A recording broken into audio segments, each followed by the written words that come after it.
धड़कनों की तरह हिंदुस्तान सबके दिल में है। गौरवशाली हरियाणा के गौरव माननीय मुख्यमंत्री श्री नायब सिंह सैनी जी मार्च पास्ट का निरीक्षण करने के लिए आगे बढ़ते हुए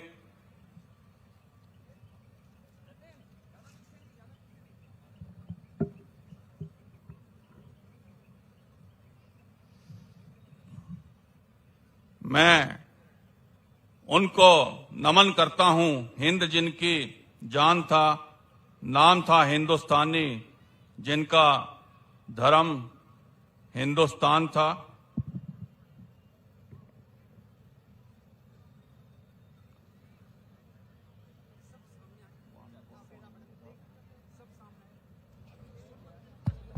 माननीय मुख्यमंत्री जी सभी नागरिकों का अभिनंदन स्वीकार करते हुए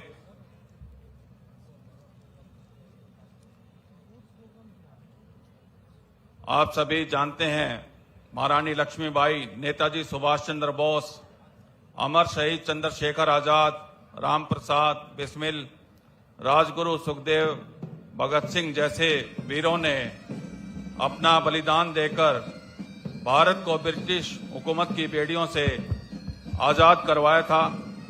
सरदार वल्लभ भाई पटेल ने देश की बटी हुई रियासतों को एक करने का असाधारण काम किया था, जिसके परिणाम स्वरूप वसुधैव कुटुंबकम की मूल अवधारणा लिए भारत राष्ट्र की संरचना साकार हुई।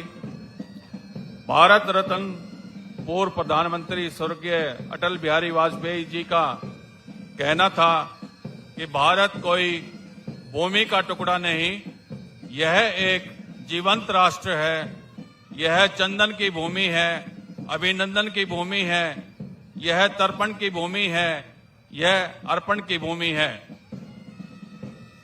वर्ष 1950 में आज ही के दिन हमारा संविधान लागू हुआ था, जिससे हमें गणतांत्रिक राष्ट्र का दर्जा प्राप्त हुआ। संविधान ने हमें केवल कानूनी अधिकार ही नहीं दिए, बल्कि राष्ट्र के प्रति नागरिकों के कर्तव्यों को भी परिभाषित किया है। इसी राष्ट्र को विकसित राष्ट्र बनाने में लगे हुए हैं माननीय प्रधानमंत्री श्री नरेंद्र मोदी जी और हरियाणा के मुख्यमंत्री श्री नायब सिंह सैनी जी। माननीय प्रधानमंत्री जी ने वर्ष 2047 तक भारत को विकसित राष्ट्र बनाने का लक्ष्य निर्धारित किया है। हम सभी याद करते हैं वर्ष 2014 में जब माननीय प्रधानमंत्री जी ने पहली बार संसद में प्रवेश किया तो उन्होंने सबसे पहले भारत के संविधान को माथे से लगाया था। हम सभी संविधान की मूल अवधारणा का पालन करें और राष्ट्र के प्रति समर्पित रहे, यही आज हमें संकल्प लेना चाहिए। आदरणीय मुख्यमंत्री जी सरल, सहज एवं सुलभ व्यक्तित्व के स्वामी, जिन्होंने शपथ लेने से पहले प्रदेश के 25,000 युवाओं को पहली कलम से मेरिट के आधार पर नौकरियां दी और शपथ लेने के तुरंत बाद जिला के सभी जिला स्तरीय अस्पतालों में डायलिसिस व गंभीर बीमारियों के उपचार की सुविधा आरंभ की।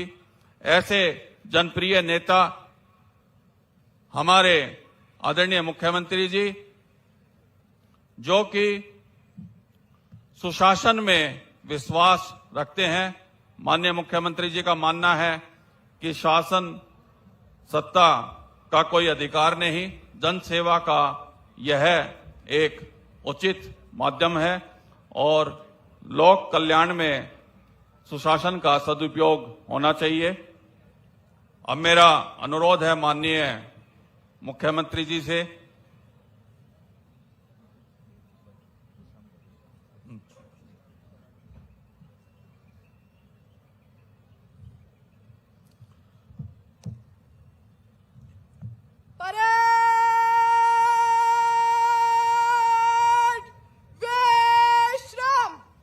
मैं परेड कमांडर एएसपी उत्तम जी का आभार व्यक्त करता हूं कि उन्होंने मार्च पास्ट का निरीक्षण करवाया।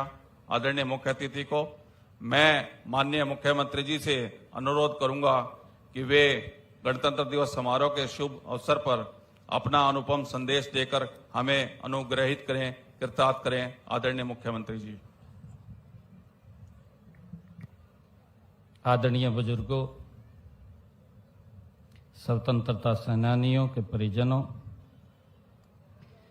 प्यारे भाइयों बहनों, नौजवान साथियों और पावन तिरंगे के नीचे उपस्थित सभी राष्ट्र भक्तों, आज सुबह की इस वेला में भारत अपने गणतंत्रता की गौरवशाली यात्रा के 77वें वर्ष में प्रवेश कर रहा है। मैं आप सभी को गणतंत्र दिवस की हार्दिक बधाई और शुभकामनाएं देता हूं।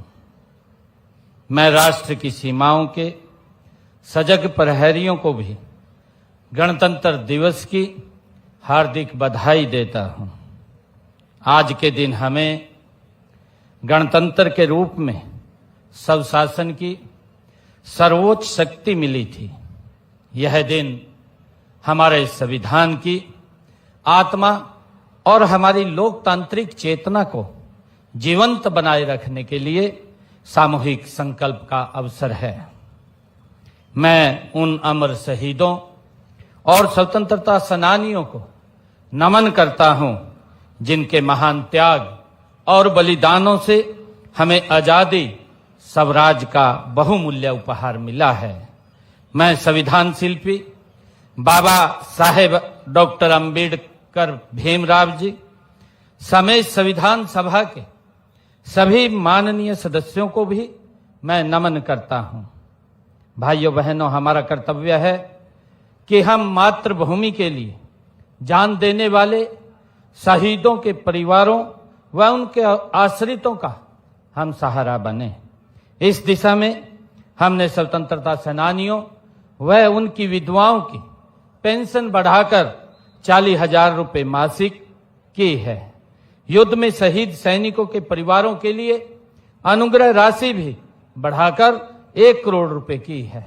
उनके 418 आश्रितों को सरकारी नौकरी भी दी है। हमने अग्निवीरों को नौकरियों में 10% आरक्षण देने का निर्णय भी लिया है। हम आपातकाल के लोकतंत्र की सुरक्षा के लिए संघर्ष करने वाले लोकतंत्र सेनानियों को भी 20,000 रुपए मासिक पेंशन देते हैं। भाइयों बहनों, आज हम अपने राष्ट्र निर्माताओं, प्रतिभाशाली वैज्ञानिकों, अन्नदाता किसानों, मेहनतकश कामगारों के प्रति अपनी गहन कृतज्ञता व्यक्त करते हैं। उन्होंने अपनी प्रतिभा, साहस और मेहनत के बल पर भारत को दुनिया की बड़ी शक्ति के रूप में खड़ा कर दिया है। भाइयों बहनों, गणतंत्र दिवस हमें याद दिलाता है कि हमारा राष्ट्र अनेक गणों, धर्मों, भाषाओं, वेशभूषा, खान पान आदि को समेटे हुए है। विविधता में एकता का प्रतीक है। इस एकता को हमारे राष्ट्रगीत वंदे मातरम में सुंदर ढंग से पिरोया गया है। हमें गर्व है कि देश वंदे मातरम के 150 साल पूरे होने पर जश्न मना रहा है। हमारी सांस्कृतिक एकता का उत्सव अयोध्या में श्री राम लला की प्राण प्रतिष्ठा के समय भी देखा गया है। गर्व और गौरव की बात है कि गत 25 नवंबर को माननीय प्रधानमंत्री श्री नरेंद्र मोदी जी ने श्री राम लला मंदिर को ध्वजारोहण भी किया है। भाइयों बहनों, आज जब हम गणतंत्र दिवस मना रहे हैं तो हमें याद रखना चाहिए कि गणतंत्र का अर्थ केवल चुनाव कराना और सरकार बनाना नहीं है। गणतंत्र का अर्थ है गण का तंत्र, यानी जनता का शासन, जनता के लिए और जनता के द्वारा। किसी कवि ने सही ही कहा है, सत्ता नहीं सेवा करें, यही गणतंत्र का सार है। संविधान से मजबूत हुआ लोकतंत्र का आधार है। भाइयों बहनों, आज मुझे यह कहते हुए गर्व हो रहा है कि इसी मूल मंत्र को लेकर देश के यशस्वी प्रधानमंत्री श्री नरेंद्र मोदी जी के विकसित भारत के संकल्प को पूरा करने के लिए गति से आगे बढ़ रहा है। हम अपनी उन्नति तकनीकी के बल पर न केवल मिसाइलें बना रहे हैं, बल्कि हमने सूर्ययान, चंद्रयान और मंगलयान जैसे मिशन भी पूरे किए हैं। भाइयों बहनों, मई 2025 में ऑपरेशन सिंदूर के दौरान भी दुनिया ने हमारी स्वदेशी तकनीक और हथियारों की ताकत देखी है। यही नहीं, हमारी सेना ने ऑपरेशन महादेव चलाकर पहलगाम के गुनाहगारों को उनकी करनी की सजा भी दी है।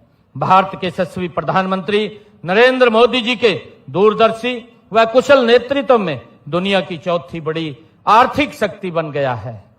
प्रधानमंत्री जी ने विकसित भारत व आत्मनिर्भर भारत की दिशा में एक और महत्वपूर्ण कदम बढ़ाते हुए जीएसटी सुधार लागू किए हैं। भाइयों बहनों, आज हमारा रक्षा क्षेत्र आत्मनिर्भरता की दिशा में तेजी से आगे बढ़ रहा है। मेक इन इंडिया और स्वदेशी अभियान ने हमें आयातक से निर्यातक राष्ट्र की ओर अग्रसर किया है। अंतरिक्ष रक्षा, सेमीकंडक्टर, ग्रीन एनर्जी और एआई जैसे क्षेत्र में हमारी उपलब्धियां उल्लेखनीय हैं। भाइयों बहनों, माननीय प्रधानमंत्री नरेंद्र मोदी जी ने श्रमिकों के कल्याण और गांव के विकास में एक और ऐतिहासिक कदम उठाते हुए विकसित भारत जी राम जी योजना शुरू की है।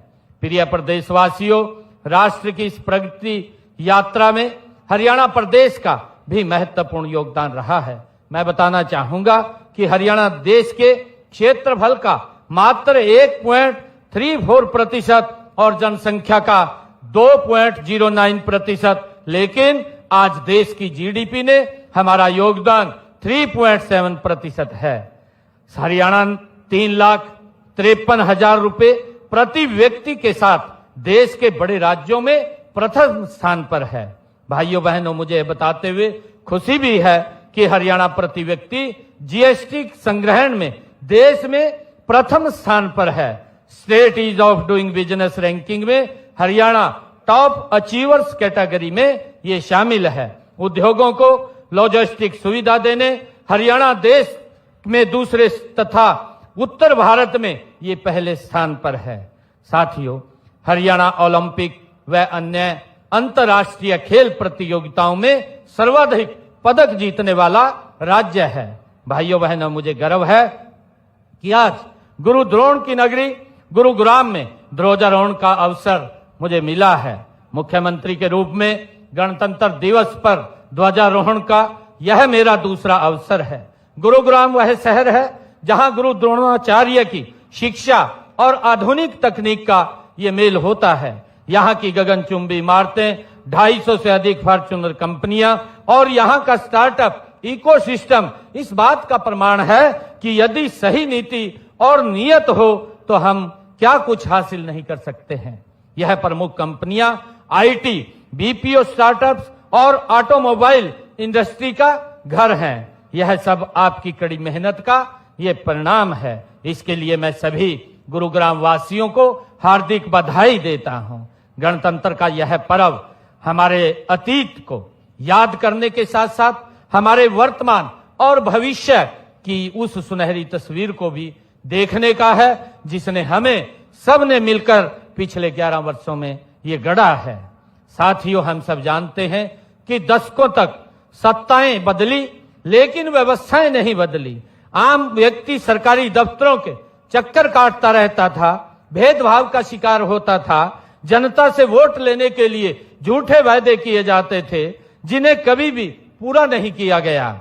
लेकिन हमारी कथनी और करनी में कोई अंतर नहीं है। हमने गत विधानसभा चुनावों के दौरान अपने संकल्प पत्र में 217 संकल्प लिए थे। उनमें से 54 संकल्प हमने पिछले एक साल में ही पूरा कर लिया है और 163 पर काम जारी है। साथियों, हमने संकल्प लिया था कि सरकार जनता के द्वार पर जाएगी, जनता सरकार के पास नहीं भटकेगी। हमने पिछले 11 वर्षों में प्रदेश की जनता को उस लटकाने व भटकाने की व्यवस्था से मुक्ति दिलाई है। साथियों, लोगों को अपने सरकारी कामों के लिए दूर न जाना पड़े, इसके लिए हमने हांसी को नया जिला बनाया है। इससे पहले भी दादरी को भी जिला बनाया गया था। साथियों, आपको याद होगा वह दौर जब नौकरी के लिए पर्ची और खर्ची चलती थी, जब योग्यता रद्दी की टोकरी में डाल दी जाती थी। लेकिन आज हमारी बिना पर्ची बिना खर्ची के नौकरी देने की नीति, ऑनलाइन रजिस्ट्री, पारदर्शी ऑनलाइन ट्रांसफर पॉलिसी, पढ़ी लिखी पंचायतें और अंत्योदय अभियान की चर्चा पूरे देश में आज हो रही है। यह नए हरियाणा की ये तस्वीर है। साथियों, हमने ई गवर्नेंस का एक ऐसा नया और अनूठा मॉडल अपनाया है जिसने बिचौलियों की दुकानें बंद कर दी हैं। आज सभी सरकारी योजनाओं और सेवाओं का लाभ घर बैठे ही लोगों तक पहुंच रहा है। साथियों, किसी भी राज्य की प्रगति की पहली शर्त वहां की कानून व्यवस्था होती है। इसलिए हर नागरिक की जान और माल की सुरक्षा हमारी सरकार की सर्वोच्च प्राथमिकता है। हमारे ऑपरेशन ट्रैकडाउन, ऑपरेशन क्लीन और प्रहरी जैसे पहलों से अपराधियों में खौफ है। साथियों, इसी तरह गत 1 सितंबर से चलाए जा रहे ऑपरेशन हॉटस्पॉट डोमिनेशन में 2200 अपराधी गिरफ्तार किए गए। इन ऑपरेशन से प्रदेश में मादक पदार्थों की तस्करी और अवैध संपत्तियों पर लगाम लगी है। हमने पिछले साल नशा मुक्त हरियाणा अभियान भी चलाया है। इसमें 6000 से अधिक गिरफ्तारियां की हैं और नशा तस्करों की 12 करोड़ रुपए मूल्य की संपत्ति भी हमने जब्त की है। मेरे युवा साथियों, आप इस प्रदेश की रीढ़ हैं। मैंने विधानसभा के दौरान कहा था कि मैं पद ग्रहण करने के साथ ही 24,000 युवाओं को सरकार नौकरी देने के नियुक्ति पत्र सौंपूंगा। इस वचन को निभाते हुए हमने नए मंत्रिमंडल के गठन के साथ ही 17 अक्टूबर 2024 को 24,000 युवाओं को सरकारी नौकरी दी है। गत 1 साल में हमने 34,000 युवाओं को नौकरी दी जा चुकी है। इन्हें मिलाकर के पिछले 11 साल में 1,80,000 नौकरियां दी जा चुकी हैं। साथियों, हमने केवल सरकारी नौकरी ही नहीं बल्कि रोजगार सुरक्षा पर भी काम किया है। हमने कानून बनाकर हरियाणा कौशल रोजगार निगम के तहत कार्यरत युवाओं के भविष्य को भी सुरक्षित किया है। साथियों, प्रदेश के युवाओं को रोजगार सक्षम बनाने के लिए 1,14,000 युवाओं को कौशल प्रशिक्षण भी दिया गया है।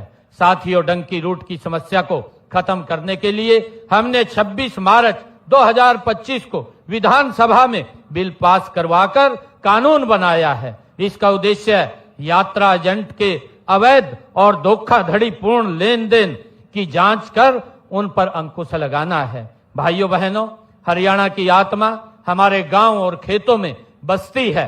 किसान हित हमारी नीतियों के केंद्र में है और सदैव रहेगा। आज हरियाणा देश का एकमात्र ऐसा राज्य है जहां किसानों की 24 फसलों की खरीद न्यूनतम समर्थन मूल्य पर की जा रही है। यह मेरे किसान भाइयों के पसीने का सम्मान है। अब तक 12 लाख किसानों के खातों में फसल खरीद के सीधे 1,64,000 करोड़ रुपए डाले जा चुके हैं। साथियों, अब किसानों की फसल का पैसा एग्जिट गेट पास कटने के 48 घंटे के अंदर दे दिया जाता है। पहले प्रकृति की मार से जब किसान की फसल खराब होती थी तो उसे मुआवजे के लिए भटकना पड़ता था। हमने उस दर्द को समझा और समय पर मुआवजे के भुगतान के लिए ई क्षतिपूर्ति पोर्टल बनाया। हमने पिछले 11 सालों में फसल खराबे के मुआवजे के रूप में 15,448 करोड़ रुपए किसान के खाते में पहुंचाने का काम हमने किया है। साथियों, हमने अंग्रेजों के जमाने से चले आ रहे अभियान को भी जड़ से खत्म कर किसानों को बड़ी राहत दी है। कृषि भूमि पट्टा एक्ट लागू करके पट्टेदार किसानों को और भूमि मालिकों के बीच विश्वास भी बहाल किया है। साथियों, हमने किसानों को नकली खाद, बीज और कीटनाशक बेचने व बनाने वालों से बचाने के लिए नया कानून भी बनाया है। आज डिजिटल तकनीक ने खेती को बदल दिया है। हमने ड्रोन, रिमोट सेंसिंग, AI आधारित निर्णय प्रणाली और डिजिटल खेती जैसे नवाचारों को आप किसान भाइयों तक पहुंचाने का काम किया है। मुझे गर्व है कि हमारे प्रगतिशील किसान भाइयों ने सब्जी व फलों की खेती करने के लिए net house, poly house, hi tech green net house आधुनिक तकनीकों को आज अपना रहे हैं। साथियों, देश की आजादी से लेकर एक लंबे समय तक गरीब कल्याण की बातें तो बहुत की गई, नारे बहुत लगाए गए, लेकिन वास्तविक लाभ उन तक कभी पहुंच नहीं पाया। हमने उस परिपाटी को बदला है। हमने गरीबों के उत्थान के लिए न केवल योजनाएं चलाई, बल्कि यह भी सुनिश्चित किया है कि वे धरातल पर उतरें। साथियों, सामाजिक न्याय की दिशा में ऐतिहासिक कदम उठाते हुए हमने अनुसूचित जातियों में अब तक वंचित रह रहे लोगों को उनका अधिकार दिया है। पिछड़े वर्गों की क्रीमी लेयर आय सीमा को 6 लाख रुपए से बढ़ाकर 8 लाख रुपए किया है। और साथियों, पिछड़ा वर्ग बी को पंचायती राज संस्थाओं व शहरी स्थानीय निकायों में आरक्षण देकर के हमने उन्हें राजनीतिक रूप से सशक्त किया है। साथियों, अब गरीब परिवारों को अपनी बेटियों की शादी की चिंता नहीं करनी पड़ती है। उन्हें मुख्यमंत्री विवाह सगन योजना के तहत 71,000 रुपए तक सुगन राशि दी जा रही है। साथियों, गरीब के सिर पर अपनी छत हो, यह सपना पूरा करने के लिए प्रधानमंत्री आवास योजना के तहत हमने 1,56,000 मकान दिए गए हैं। साथ ही मुख्यमंत्री आवास योजना के तहत शहरों व गांवों में 27,000 से अधिक गरीब परिवारों को प्लाट भी दिए गए हैं। गांव में पंचायती भूमि पर बने 500 वर्ग गज तक के मकानों पर काबिज लोगों को मालिकाना हक देने का काम भी हमने किया है। साथियों, हमने सामाजिक सुरक्षा पेंशन बढ़ा करके 3,200 रुपए मासिक कर दी है, जो देश में सर्वाधिक है। दिव्यांग पेंशन का दायरा बढ़ाते हुए इसका लाभ 10 अन्य श्रेणियों को भी दिया गया है। साथियों, इसी प्रकार पीएम सूर्य घर मुफ्त बिजली योजना के अब तक 47,342 सोलर सिस्टम लगाए जा चुके हैं और दयालु योजना के तहत 55,777 परिवारों को 2,098 करोड़ रुपए की आर्थिक सहायता भी दी जा चुकी है। प्यारे प्रदेशवासियों, बीमारी अमीरी और गरीबी देखकर नहीं आती है, इसलिए हमने ऐसी व्यवस्था की है कि धन के अभाव में कोई भी इलाज से वंचित नहीं रहेगा। आयुष्मान भारत चिरायु योजना के तहत हमने लगभग 27 लाख लोगों को मुफ्त इलाज कराया है। गंभीर बीमारियों को ध्यान में रखते हुए हमने किडनी के रोग से पीड़ित रोगियों के लिए सभी सरकारी अस्पतालों और मेडिकल कॉलेजों में मुफ्त डायलिसिस की सेवाएं भी शुरू की हैं। साथियों, हीमोफीलिया व थैलीसीमिया बीमारी से ग्रस्त रोगियों को 3,000 रुपए मासिक पेंशन का लाभ भी दिया जा रहा है। साथियों, देश के यशस्वी प्रधानमंत्री आदरणीय मोदी जी का विजन है कि भारत दुनिया का मेडिकल हब बने। इस दिशा में हम हरियाणा के हर जिले में एक मेडिकल कॉलेज खोल रहे हैं। इस समय प्रदेश में मेडिकल कॉलेजों की संख्या बढ़कर 17 हो गई है और 3 पर निर्माणाधीन है। भाइयों बहनों, खेल का जिक्र होते ही हर हरियाणवी का सीना चौड़ा हो जाता है। हमारी मिट्टी में ही खेल बसता है। हमें गर्व है, हमारे खिलाड़ियों ने पेरिस ओलंपिक 2024 में देश द्वारा जीते गए 6 में से 5 पदक हमारे खिलाड़ियों ने जीते हैं। और इसी प्रकार टोक्यो ओलंपिक 2020 में भारत द्वारा जीते गए 7 पदकों में से 4 पदक हरियाणा के खिलाड़ियों ने भी जीते हैं। इसी प्रकार अन्य राष्ट्रीय अंतर्राष्ट्रीय प्रतियोगिता में भी हमारे खिलाड़ियों ने अपनी प्रतिभा का लोहा मनवाया है। साथियों, इन उपलब्धियों का श्रेय हमारे खिलाड़ियों की अथक मेहनत, उनके माता पिता के त्याग और हमारी सरकार की खेल नीति को भी जाता है। इस नीति के तहत हम पदक विजेता खिलाड़ियों को 6 करोड़ रुपए नगद इनाम और सरकारी नौकरी देते हैं। साथियों, हम खेलों के लिए अति आधुनिक इंफ्रास्ट्रक्चर भी विकसित कर रहे हैं। हम माननीय प्रधानमंत्री जी के fit India hit India vision को साकार करने के लिए गांव में जिम खोल रहे हैं। अब तक ग्रामीण क्षेत्रों में 382 इंडोर जिम खोले जा चुके हैं ताकि हमारे युवा खेलों के मैदान में पसीना बहाएं। माताओं बहनों, आपकी भागीदारी के बिना विकसित भारत, विकसित हरियाणा की कल्पना अधूरी है। यह नारी शक्ति का दशक है और यह दशक भारत की दिशा तय करेगा। इसलिए आपका स्वस्थ, सुरक्षित और सशक्त होना जरूरी है। आदरणीय माताओं बहनों, हमने बहन बेटियों को आर्थिक रूप से सशक्त करने के लिए दीनदयाल लाडो लक्ष्मी योजना वो शुरू की है। इसके तहत उन्हें हर माह 2100 रुपए की वित्तीय सहायता दी जा रही है। अब तक 8,64,000 बहन बेटियों को 441 करोड़ रुपए की राशि दी जा चुकी है। गरीब महिलाओं को रसोई के धुएं और महंगाई से राहत देने के लिए हम हर महीने केवल 500 रुपए में गैस सिलेंडर दे रहे हैं। यह लाभ प्रदेश के लगभग 15 लाख परिवारों को मिल रहा है। गांव के विकास में महिलाओं की भागीदारी सुनिश्चित करने के लिए हमने उन्हें पंचायती राज संस्थाओं में 50% प्रतिनिधित्व दिया है। हम महिलाओं को आर्थिक आजादी के लिए अब तक 2,34,000 महिलाओं को हमने लखपति दीदी बनाया जा चुका है। तकनीकी के क्षेत्र में भी हमारी बहनें पीछे नहीं है। ड्रोन दीदी योजना में 100 महिलाओं को मुफ्त ड्रोन व प्रशिक्षण दिया जा चुका है। महिलाओं की आजीविका के अवसर बढ़ाने के लिए हमने राशन डिपो के आवंटन में 1/3 हिस्सा महिलाओं को देने का प्रावधान किया है। साथ ही अटल किसान मजदूर कैंटीन और बिक्री केंद्रों, वीटा बिक्री केंद्रों का संचालन भी महिलाओं के स्वयं सहायता समूहों को सौंपा गया है। हमने संकल्प किया था कि महिलाओं को अतिरिक्त प्रोत्साहन देकर स्टार्टअप में उनकी भागीदारी 45% से बढ़ाकर 60% की जाएगी। आज आपको यह बताते हुए हर्ष भी हो रहा है कि हरियाणा में महिलाओं के नेतृत्व वाले स्टार्टअप 50% के आंकड़े को वो छू चुके हैं। सांस्कृतिक रूप से महिलाओं को जोड़ने के लिए प्रदेश में महिला सांस्कृतिक केंद्र खोले जा रहे हैं। अब तक हरियाणा प्रदेश में 131 केंद्र खोले गए हैं।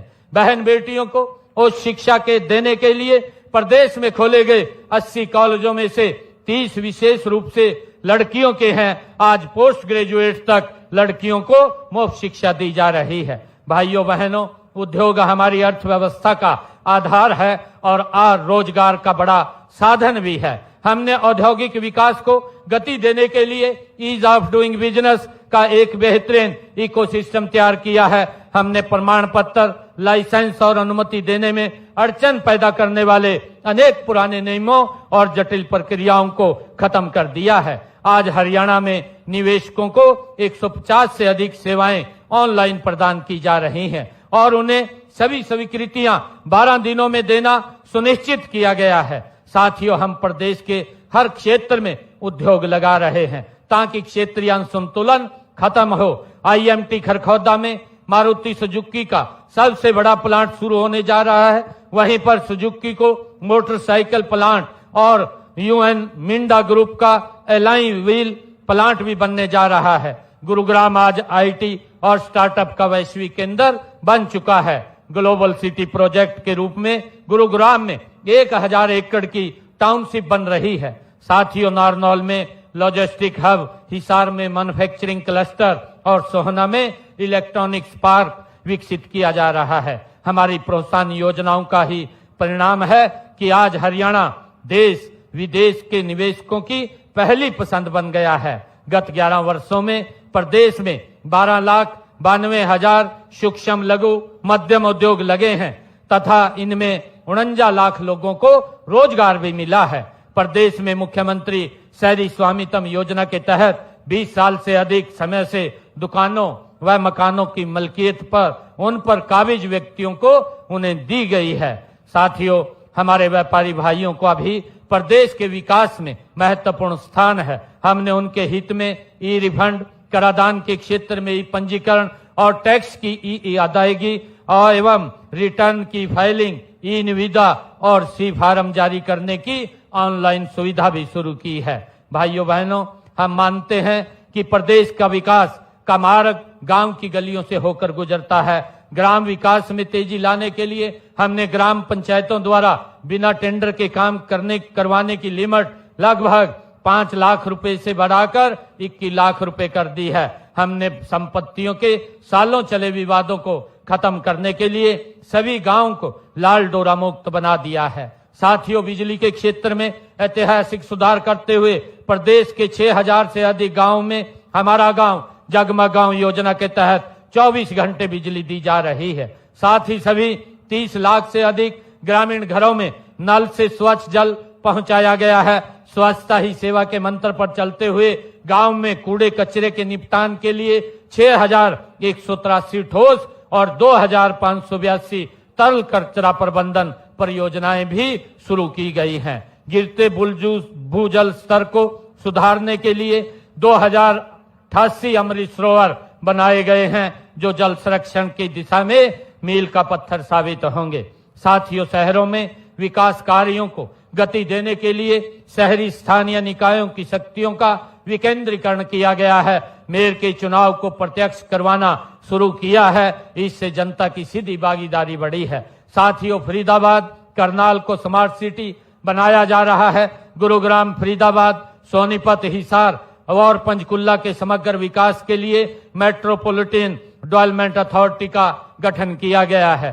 साथियों, हमने शहरों की पुरानी आबादी के रिहायशी मकानों पर विकास शुल्क को भी खत्म किया है। हमारा प्रयास है कि नागरिकों को सभी शहरी सुविधाएं आसानी से मिले।